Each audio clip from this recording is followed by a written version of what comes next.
AP deputy CM Pawan Kalyan ఒక పత్రికా ప్రకటనను విడుదల చేశారు. రాష్ట్ర ప్రజలకు సేవ చేసే భాగ్యం కలిగినందుకు చాలా సంతోషంగా ఉందన్నారు పవన్ కళ్యాణ్. తాను నిర్వర్తించబోయే శాఖలు తన మనసుకు, జనసేన మూల సిద్ధాంతాలకు దగ్గరగా ఉన్నాయని పేర్కొన్నారు పవన్ కళ్యాణ్.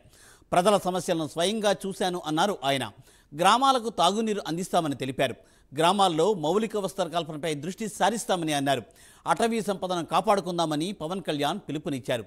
పరిశ్రమలు గ్రీన్ ఎనర్జీని ఉపయోగించుకోవాలని ఆయన సూచించారు.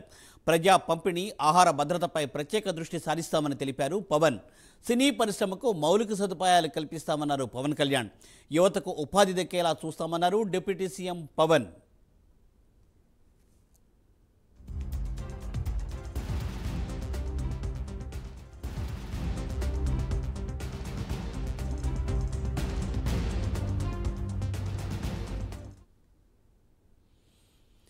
AP deputy CM Pawan Kalyan ప్రజలకు ఒక లేఖను రాశారు. రాష్ట్రంలో ప్రజలకు చేసే భాగ్యం కలిగిందని ఆయన పేర్కొన్నారు. అలాగే గ్రామీణ అభివృద్ధికి, తాగునీటి అభివృద్ధికి, తాను నిర్వర్తించబోయే శాఖల పట్ల కూడా తాను చాలా సంతృప్తికరంగా ఉన్నట్టుగా చెప్తూ ఉన్నారు. అలాగే తన మనసుకు, జనసేన సిద్ధాంతాలకు కూడా ఆ శాఖలు చాలా దగ్గరగా ఉంటున్నాయని చెప్పి పవన్ కళ్యాణ్ ఆ లేఖలో పేర్కోవడం జరిగింది. దీనిపై మరింత సమాచారాన్ని మా ప్రతినిధి సాంబశివరావు అందిస్తారు. సాంబశివరావు. మూర్తి రాష్ట్ర ప్రజలకైతే మాత్రం మేలైన సేవలు అందించేందుకు భాగ్యం కలిగినట్టు కూడా జనసేన అధ్యక్షుడు పవన్ కళ్యాణ్ చేసినటువంటి ట్వీట్ ఏదవుతుందో అది చాలా అద్భుతంగా ఉన్నటువంటి పరిస్థితి. ప్రజల సమస్యలు స్వయంగా చూశాను. గ్రామాల్లో మౌలిక వసతుల కల్పన, తాగునీరు అందించడంపై ప్రత్యేక దృష్టి. ఆంధ్రప్రదేశ్ రాష్ట్రంలో ఉప ముఖ్యమంత్రిగా నేను నిర్వర్తించబోయే శాఖల్లో నా మనసుకు, జనసేన మూలాల సిద్ధాంతాలకు చాలా దగ్గరగా ఉన్నాయంటూ కూడా ట్వీట్ లో పేర్కొనడం జరిగింది, లెటర్ లో పేర్కొనడం జరిగింది. అదేవిధంగా ఈ బాధ్యతలు సంతోషాన్ని కలిగిస్తాయంటూ పంచాయతీరాజ్, గ్రామీణాభివృద్ధి, గ్రామీణ నీటిపారుదల, పర్యావరణం, అటవీ, సాంస్కృతిక శాఖ, ఈ శాఖలన్నీ ప్రజలకు ప్రత్యక్షంగా ఉపయోగపడేవి. ప్రభుత్వాన్ని ప్రజల దగ్గరకు చేర్చే విధంగా నేను వ్యవస్థానని 2008 నుంచి ప్రత్యక్ష రాజకీయాల్లో ఉన్న నేను ఉభయ తెలుగు రాష్ట్రాల్లో విస్తృతంగా పర్యటించి ఉన్నానంటూ కూడా ఆయన లెటర్ లో చెప్పడం జరిగింది. అదేవిధంగా 2019 ఎన్నికల ముందు ప్రజా పోరాట యాత్రను ప్రజల సమస్యల అవగాహన, మౌలిక సదుపాయాల కల్పనపై అధ్యయనం కోసమే తలపెట్టానని, అదేవిధంగా చాలా లోతుగా ఆనాడు స్వయం పరిశీలన జరిపానని, ముఖ్యంగా రాష్ట్రంలోని ప్రతి ప్రాంతంలోని సమస్యలపైన బలమైనటువంటి అవగాహన కూడా నాకు ఉందంటూ కూడా ఆయన చెప్పుతూ వచ్చారు. అదేవిధంగా గ్రామాల సమస్యలను కళ్ళారా చూశాను. విశాఖ మన్యంలో పర్యటించినప్పుడు పురిడి అనే గిరిజన గ్రామానికి వెళ్ళాను. ఆ గ్రామం ఆడపడుచులు ఇక్కడ నీళ్లు లేక తాము పడుతున్నటువంటి అవస్థలను చెబుతా అక్కడ బావిలో కలుషితమైనటువంటి నీటిని చూశాను. ఈ ప్రాంతాల్లోనే తోటవలస గ్రామానికి వెళ్ళినప్పుడు తాము ఎదుర్కొన్న సమస్యలు ఆ ఊరు వాళ్ళు వివరించారు. గోదావరి జిల్లాకి వెళ్ళినప్పుడు పలు మత్స్యకార గ్రామాల్లో తాగునీటి కోసం ఎన్ని ప్రయాసలు పడుతున్నారో చెప్పారు. గ్రామీణాభివృద్ధి, దేశాభివృద్ధి అనే నినాదం నామమాత్రంగా మిగిలిపోవడాన్ని గమనించాను అంటూ కూడా ఆయన లెటర్ లో చెప్పడం జరిగింది. అదేవిధంగా ఇక్కడ మంచి నీటి కోసం మైళ్ళ దూరం వెళ్లి ప్రయాసతో బిందుడు నీళ్లు తెచ్చుకుంటున్న ఆడపడుతుల వ్యవస్థలను చూశాను. కాలుష్యమైన జల వనరులే తాగునీరుగా తప్ప పరిస్థితులు వాడుకుంటున్న పల్లెవాసను గమనించాను. గతేడాది గ్రామ సర్పంచులతో జనసేన కేంద్ర కార్యాలయంలో చర్చాగోష్ఠి నిర్వహించాం. పార్టీలో అతీతంగా 100 మంది సర్పంచులు పాల్గొన్నారంటూ కూడా ఆయన ట్వీట్ చేయడం జరిగింది. నాటి రాష్ట్ర ప్రభుత్వం పంచాయతీల నిధులను ఏ విధంగా మళ్లించేసింది వివరిస్తూ తాను నిధులు అధికారంలో లేక ఏ విధంగా చేష్టలుడికిపోయి ఉన్నామని చెప్పారు. స్థానిక సంస్థల చట్టాలు, నిధులు వినియోగంపై సాధికారిత కలిగినటువంటి శ్రీ చెల్లప్ప గారు, డాక్టర్ ఈడికి వెంకటేశ్వర గారు లాంటి మేధావులు, ఆచార్యులతో కూడా ఆ రోజు చర్చించాం. ఉపాధి హామీ నిధులు సద్వినియోగం చేసుకోవడం, గ్రామీణ ప్రాంతాల్లో మౌలిక వసతుల కల్పనపై దృష్టి పెట్టాల్సిన అవసరం ఎంతైనా ఉందంటూ కూడా ఆయన లెటర్లో పేర్కొనడం జరిగింది.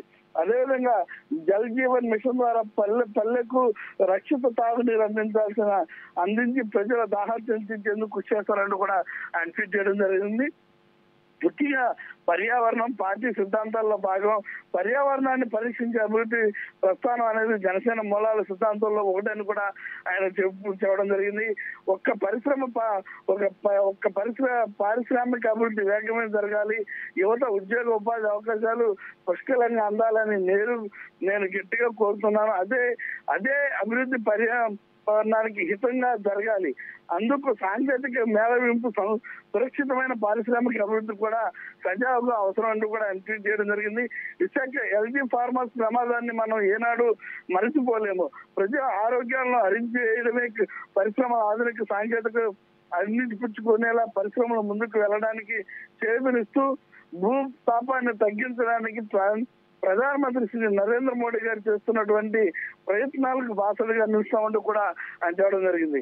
గ్రీన్ ఎనర్జీని వినియోగించుకునేలాగా పరిశ్రమలు ఉపయోగిస్తామంటూ కూడా ఆయన చెప్పడం జరిగింది.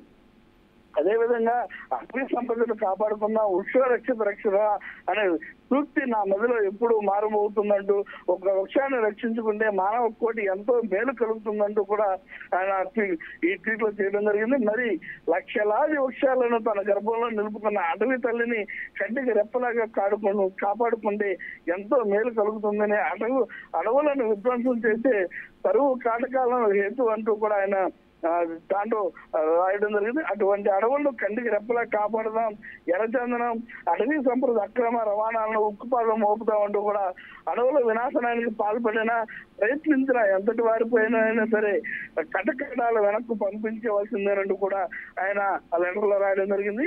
సామాజిక వనాలను పెంచాల్సిన ఆవశ్యకత ఎంతైనా ఉందంటూ తీర ప్రాంతాల్లో వన అడవుల పరిరక్షణకు ప్రత్యేక దృష్టి కేంద్రీకరించాల్సిన అవసరం ఉందంటూ కూడా ఆయన చెప్పడం జరిగింది. రాష్ట్ర సాంకేతిక విభాగాలు మానవాళి యశస్సుకు లోక కళ్యాణం అందంత ఆవశ్యకం అంటూ కూడా ఆయన చెప్పడం జరిగింది. ప్రజా పంపిణీ ఆరోగ్య భద్రతపై కూడా ఆయన దృష్టి, అదేవిధంగా జనసేన పార్టీ మంత్రుల బాధ్యత కూడా నిర్వర్తించబోతున్నట్టు నాదెండ్ల మనోహర్ గారు, కన్నూరు దుర్గేష్ గారు కావచ్చు ప్రజా ప్రయోజనం కలిగి అభివృద్ధి సంబంధిత శాఖలు అప్పగించారంటూ కూడా చెప్పడం జరిగింది.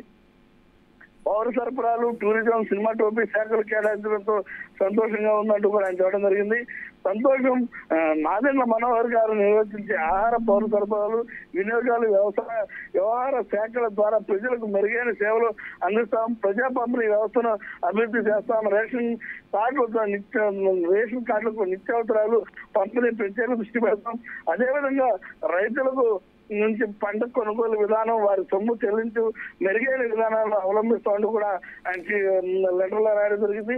రాష్ట్రంలో వరి రైతులు వంటి కొనుగోలు, ఇలా అనేక అంశాలపైన ఆయన మొత్తం మీద ఆయనకి ఇచ్చినటువంటి, అంటే జనసేన పార్టీకి కేటాయించినటువంటి శాఖలు అన్నిటిపైన కూడా తాను ప్రజలకి కృతజ్ఞతలు చేసుకున్న ప్రతి శాఖకు కూడా న్యాయం చేస్తామంటూ కూడా అటు పవన్ కళ్యాణ్ ఈ లెటర్ లో పేర్కొనడం జరిగింది.